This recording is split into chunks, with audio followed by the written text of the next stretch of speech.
For decades, we've been given a playbook on what to eat to be healthy. But what if that playbook was just wrong? After more than 50 years of official dietary guidelines, the health of Americans is actually getting worse, not better. And that's triggering a huge scientific rethink of, well, pretty much everything we thought we knew about food. Okay, let's just dive right into the deep end here. What you're looking at is a pretty tough reality. These charts show the rates of obesity, severe obesity, and diabetes for adults and for kids. And they've been climbing and climbing relentlessly since the 1960s. Now here's the kicker. This timeline lines up almost perfectly with the era of official U.S. dietary guidelines, the very advice that was supposed to stop this from happening. And that leads us to this huge, kind of unavoidable question. If we've been following the rules, why are we seeing chronic disease rates just explode? It's a question that really shakes the very foundation of our entire national nutrition policy.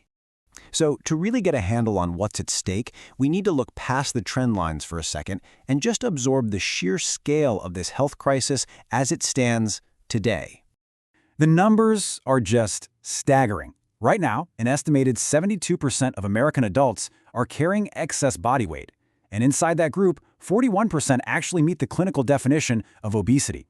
I mean, this isn't some small issue affecting a handful of people. It's a full-blown national epidemic. So in response to this crisis, a new scientific report is basically proposing a radical reboot. It's trying to correct what it flat out calls deficiencies in all the past guidance. It's like they're saying, okay, let's start over, but with a whole new philosophy. And the goal they're laying out here is crystal clear. Let's get back to basics.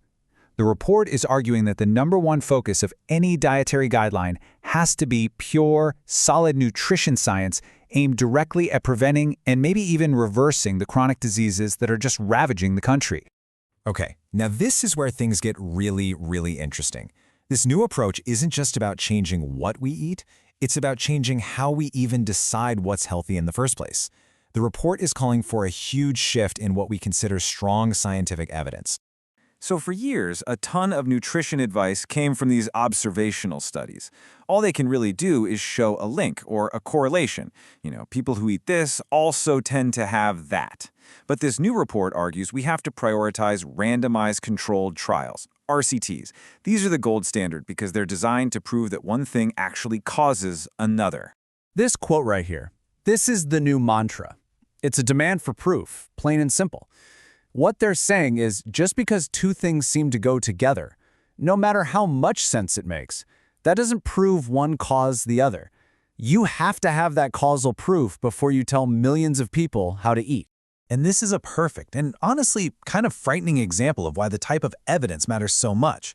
For years, the advice was to delay giving peanuts to babies. It was based on weaker evidence, on an association. And what happened? Peanut allergies skyrocketed. It took high-quality RCTs to finally prove the opposite was true, and that early introduction could slash the risk. It shows how even well-meaning advice can backfire without that causal proof. All right, so with this new show me the proof standard, let's take a look at how it totally upends our thinking on the two most controversial nutrients on our plates, carbohydrates and fats. When it comes to carbs, the report makes this really bold, really memorable claim. It argues that refined grains are basically sugar in disguise. Why? Well, because they're mostly pure starch, and starch is just a long chain of glucose molecules. So once they hit your body, they act a lot like plain old sugar. And you can see exactly what's going on here on this slide. On the left, that's what gets lost in the refining process. Pretty much all the good stuff, the fiber and protein, gets stripped away.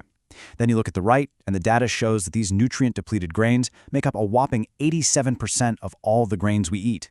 Now, this is where it gets really tricky in the real world, right? You're in the grocery store, and you see a box of cereal that says whole grain. But it can be so highly processed that its carb-to-fiber ratio is 40-1. A real, truly whole grain cereal, that's more like 5-1. The label just doesn't tell you the full story. Now, the story of fat in the American diet, it's just as dramatic. This timeline is like a century-long saga. It starts around 1911 with industrial shortenings, those partially hydrogenated vegetable oils, which started to replace traditional fats like butter and lard.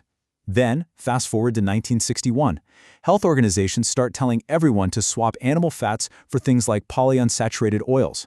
By 1977, the government is on board, and bam, we get the low-fat everything boom. And that leads us to right now. today, where our food is just saturated with these industrially refined oils. And this chart shows you exactly what that looks like. This is the breakdown of added fats and oils in our food supply, and it is completely dominated by industrial seed oils. I mean, get this, just one single source, soybean oil, makes up almost half of all the added fats we eat. So, what does this all add up to? Well, it's a massive pivot. By demanding real causal evidence and looking at actual health outcomes, this new philosophy shifts the spotlight away from obsessing over single nutrients, like how many grams of saturated fat you're eating, and puts it right where it belongs, on the overall quality of the food itself. And this is where the new thinking goes head-to-head with the old advice. It leads to the outright rejection of several recommendations that have been drilled into us for decades. Based on this new, tougher standard of evidence, the report says the causal proof just isn't strong enough to tell everyone to eat low-fat dairy, or to push plant protein over animal protein, or to tell the whole country to cut back on red meat. So instead of all that, the new principles are refreshingly simple and, intuitive. Number 1, focus on food quality. Real food over highly processed stuff. Number 2, make sure you're getting enough protein, which the report says is a huge key for weight management. And number 3, embrace healthy, natural fats, including from full-fat dairy. All right, so let's bring it all home. What does this all actually mean for you? For your dinner plate? Well, this whole new approach really points toward a pretty fundamental change in how we should probably think about building a healthy meal. So, if there's one big takeaway here, it's this. We're moving away from the confusion of micromanaging every little nutrient and counting every gram. The new guiding principle is simple, it's actionable, and honestly, it's kind of a return to how our grandparents ate. Just prioritize eating real, whole, minimally processed foods. And that leaves us with one final big question to chew on. If the most important thing isn't how many grams of fat are in this, but instead how processed is this, how does that change everything? How does that change the way you shop, the way you cook, and ultimately, the way you eat?